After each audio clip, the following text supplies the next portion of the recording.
रमना की मां ने उसे और उसके बाप को बचपन में ही छोड़कर दूसरी शादी कर ली थी। अब उसकी मां मुख्यमंत्री बनने वाली है, इसलिए उसका नाना चाहता है कि वो पेपर पर साइन करे कि वो जायदाद में हिस्सा नहीं मांगेगा और किसी को नहीं बताएगा कि उसकी असली मां कौन है। रमना साइन करने को तैयार है, मगर उसकी शर्त है कि पहले वो अपनी मां से मिलेगा, मगर उसका नाना ऐसा करने से साफ इनकार कर देता है। इसलिए वो पेपर पर साइन करने के बजाय उस पे लिख देता है कि बुढ़े तेरा टाइम पूरा हो गया है और पूरे पार्टी ऑफिस को तहस नहस करके चला जाता है। अगले दिन उसका नाना उसे घर पर बुलाता है साइन करने के लिए, जहाँ उसकी माँ का दूसरा पति और उसका सौतेला भाई भी होता है। रमना अपनी माँ से मिलने के लिए कहता है, पर नाना कहता है पहले साइन कर, फिर तेरी माँ आ जाएगी। तब रमना कहता है कि अपने फैंस के अलावा में किसी को ऑटोग्राफ नहीं देता और वहाँ से चला जाता है। बाहर उसे उसकी माँ की परछाई दिखाई देता है, मगर उसके ऊपर देखते हैं वो पीछे हट जाती है। अब उसके नाना का वकील अपनी सुंदर बेटी को पेपर पर साइन करवाने के लिए उसके पास भेजता है। अब जयकांत का वकील अपनी सुंदर बेटी अदिति को रमना के पास भेजता है। पेपर पर साइन कराने के लिए अदिति और उसका असिस्टेंट बल्लू रमना के घर में रहने लगते हैं। अदिति पूरी कोशिश करती है उसे अपने प्यार में पागल करने की, ताकि वो पेपर पर साइन कर दे, मगर हमारे महेश बाबू यानी कि रमना को गुंटूर मिर्च ऐसे ही थोड़ी ना बोलते हैं। वो अदिति की जीन्स को देखकर बोलता है, ये जीन्स फटी हुई पहनते हैं या पहनने के बाद फाड़ते हैं। रात को रमना पैग मारने के बाद बोलता है कि आज कल की लड़कियों को बस कमर मटकाना ही आता है। ये सुनकर अदिति विस्की की पूरी बोतल गटक कर रमना के साथ ऐसा स्टेज फाड़ डांस करती है कि रमना की लुंगी उतर जाती है। मौका देखकर अदिति और बल्लू उससे पेपर पर साइन करने के लिए बोलते हैं। रमना कहता है कि तुम दोनों इसी मकसद से यहाँ आए थे और बल्लू को थप्पड़ मार देता है। अगले दिन वो दोनों दुम दबाकर रमना के घर से भागने लगते हैं। तभी उनकी गाड़ी से एक पुतले का सिर टूट जाता है। ये देखकर आसपास के लोग उन्हें घेर लेते हैं। बल्लू उनसे कहता है कि हम नया पुतला बनवा देंगे, मगर एक लड़का अदिति को जबरदस्ती अपने साथ ले जाने लगता है। पर तभी रमना वहाँ आकर उस लड़के का हाथ तोड़कर और सारे गुंडों की तबीयत से धुलाई करके अदिति को अपने साथ ले जाता है, जिसके बाद अदिति को रमना से प्यार हो जाता है। रमना अदिति को उसके घर छोड़कर वापस जा रहा था, तभी रास्ते में उसे पुलिस पकड़ लेती है। थाने में पुलिस वाला उसे बताता है कि तुझ पर जयकांत जी ने उनके घर पर झगड़ा करने का केस किया है। रमना उससे पूछता है कि बुढ़े ने कितने पैसे खिलाए हैं तुझे। ये सुनकर पुलिस वाला उसे मारने वाला होता है, तभी रमना उसका हाथ रोक लेता है। इतने में लब्बू वहाँ आकर रमना की बैल करवा लेता है। रमना पुलिस स्टेशन से सीधा जयकांत के घर जाता है, जहाँ वो वकील से FIR के पेपर पढ़ने के लिए बोलता है, जिसमें लिखा था कि रमना ने 85 इंच के स्मार्ट टीवी को तोड़ दिया और फिर रमना टीवी तोड़ देता है। अब वकील पेपर में लिखी सारी झूठी कंप्लेंट्स पढ़ता है, जैसे कि रमना ने इटालियन मार्बल टेबल और चांदी के बर्तनों को तोड़ दिया और रमना ठीक वैसे ही सारी चीजों को तोड़ता रहता है। आगे वकील पढ़ता है कि रमना ने जयकांत के दामाद की उम्र का लिहाज न करते हुए उन्हें थप्पड़ मारा। अब रमना जयकांत के दामाद की तरफ जाता है, मगर उसे थप्पड़ नहीं मारता। आखिर में रमना छत पर लटकी झूमर को गिरा देता है। तभी उसकी माँ वहाँ आकर उसे थप्पड़ मारती है और कहती है कि तेरी परवरिश घर में हुई है या सड़कों पे जितनी जायदाद चाहिए लेकर चला जाए यहाँ से। जिसके बाद रमना पेपर पर साइन करता है कि उसे कोई जायदाद नहीं चाहिए और उसका CM महालक्ष्मी से कोई रिश्ता नहीं है। रमना के गोदाम पर वेंकट स्वामी आता है, जो कि आने वाले इलेक्शन में उसकी माँ महालक्ष्मी के खिलाफ लड़ रहा था। वो रमना से कहता है, मुझे पता है कि जयकांत ने तुझे झूठे केस में फंसाकर पेपर पर साइन करवाए हैं। मैं 100 करोड़ रुपए लगाकर तुझे इलेक्शन में खड़ा करूंगा, जिससे तेरा बदला पूरा हो जाएगा। रमना उससे कहता है कि मुझे सिर्फ मेरी माँ से मिलना था, उससे जीतना नहीं, और फिर शटर डाल के उसे भिगो भिगो कर मारता है, जिसके बाद वो रमना के पैर पकड़ लेता है। अब वेंकट स्वामी मीडिया को सब बता देता है कि महालक्ष्मी का पहले पति से रमना नाम एक बेटा है, जिसे उसने सबसे छिपाया है। इसलिए अब जनता रमना को अपना लीडर चुनना चाहती है, न कि महालक्ष्मी को। ये सुनकर जयकांत को डर लगता है कि अगर रमना ने सबको सच बता दिया तो उनकी पार्टी को एक भी वोट नहीं मिलेगा। इसलिए वो पुलिस को उसके घर भेजता है, जहाँ रमना के लोग पुलिस को चारों तरफ से घेर लेते हैं। रमना पुलिस वाले से कहता है कि जाकर उस बुढ़े जयकांत से बता दे कि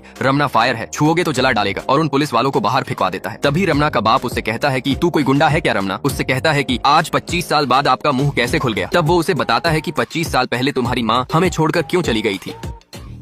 रमना का बाप उसे बताता है कि 25 साल पहले तुम्हारी माँ हमें छोड़कर क्यों चली गई थी। वो कहता है कि 25 साल पहले हमारे गोदाम को गुंडों ने बम से उड़ा दिया था, तभी तुम्हारे फूफा ने एक गुंडे की गर्दन काट दी थी और धमाके की आग की चिंगारी तुम्हारी आंख में चली गई थी। तुम्हारी माँ तुम्हें हॉस्पिटल ले जाना चाहती थी, मगर मैं पहले तुम्हारे फूफा को जेल से छुड़वाना चाहता था, इसलिए मैंने गुस्से में उसे बुरा भला बोल दिया, जिससे नाराज होकर वो घर छोड़कर चली गई। बाद में जब उसे पता चला कि तुम्हारी एक आंख अब कभी ठीक नहीं हो सकती, इसलिए तुम्हारी आंख के जाने के गुस्से में जो खून तुम्हारे फूफा ने किया था उसका इल्जाम मुझ पर डाल दिया और मैं 10 साल के लिए जेल चला गया। रात को रमना अपने गोदाम पर नाच गाना कर रहा था, तभी पुलिस वहां आकर रमना को उठाकर एक बंद फैक्ट्री में ले जाती है। अब रमना गाड़ी का गेट तोड़कर स्टाइल में बाहर निकलता है। असल में ये लोग पुलिस की वर्दी में गुंडे हैं, जिन्हें जयकांत ने रमना को मारने की सुपारी दी है। रमना सारे गुंडों को महेश बाबू स्टाइल में धोता है और फिर जयकांत के पास जाकर बोलता है कि जब मैंने पेपर पर साइन कर दिए तो गुंडों को मुझे मारने के लिए क्यों भेजा। अब तुम्हें दिखाता हूँ रमना क्या कर सकता है। और फिर जयकांत की तीनों गाड़ियों को बम से उड़ा देता है और जयकांत से बोलता है कि दोबारा पंगा लिया तो तुझे भी उड़ा दूंगा। अब रमना जयकांत की गाड़ियों को बम से उड़ाकर उसे चेतावनी देकर अदिति के घर जाता है और उसके साथ छाते के पीछे गुटुरगू करता है। एक दिन रमना की मां विद्यालक्ष्मी की गाड़ी को एक ट्रक टक्कर मार देता है, जिसके बाद रमना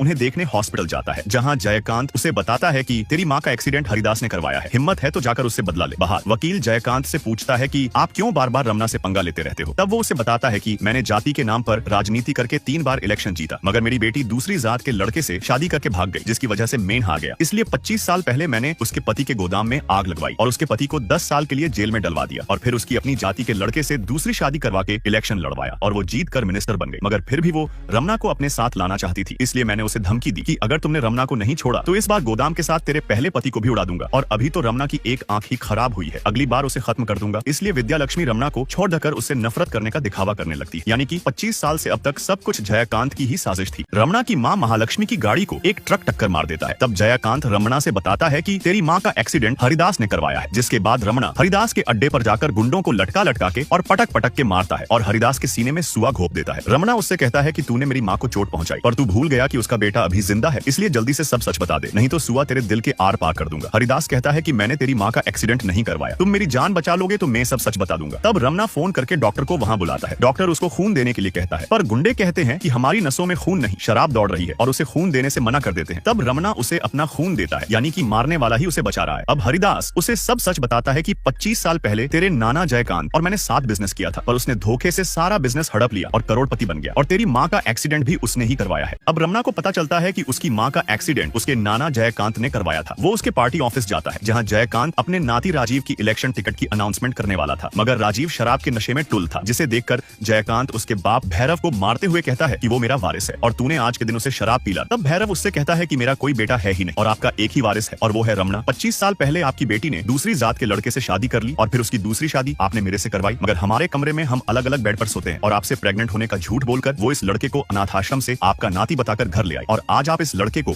अपना खून समझकर मिनिस्टर बना रहे हो। ये सुनकर जयकांत कहता है कि मैं अपनी बेटी और रमना दोनों को मार दूंगा, पर तभी रमना सब सुन लेता है और जयकांत से कहता है कि तूने मेरी माँ का एक्सीडेंट क्यों करवाया। वो कहता है कि 3 बार इलेक्शन जीतने के बाद चौथी बार जितना आसान नहीं है, इसलिए जनता की सिंपैथी गेन करने के लिए एक्सीडेंट करवाया। ये सुनकर रमना उसकी गर्दन दबाने लगता है। तभी उसकी माँ वहाँ आकर उसे रोक कर बोलती है कि चलो बेटा अपने घर चलते हैं, इस बुढ़े को उसके हाल पर छोड़ दो। और फिर रमना अपनी माँ और अदिति को घर लेकर जाता है और अब 25 साल बाद रमना का परिवार वापस से पूरा हो गया।